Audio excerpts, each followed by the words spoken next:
Pour que votre première immersion mauricienne soit complète, partez à la rencontre de ces arbres à muscade, à pain, à miel, à la rencontre de cette nature luxuriante, si particulière à Maurice.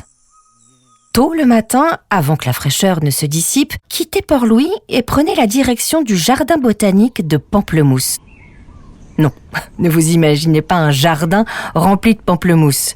Pamplemousse, c'est tout simplement le nom du village, mais pas n'importe lequel. C'est le premier village officiel de l'île. Il date de 1729. Ce jardin botanique serait le plus vieux jardin botanique de tout l'hémisphère sud.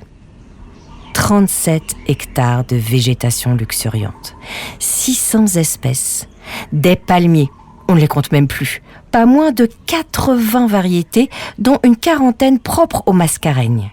Et puis des épices, comme je vous le disais, des arbres fruitiers, comme le figuier des pagodes ou le goyave royal, des lotus blancs, des baobabs, des encriers, c'est à leur sève que l'on doit la fameuse encre de Chine.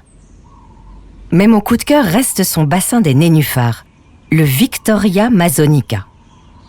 Des nénuphars géants originaires d'Amazonie, si grands que la légende dit que ses feuilles pourraient accueillir un enfant. Ce jardin botanique des pamplemousses est connu dans le monde entier.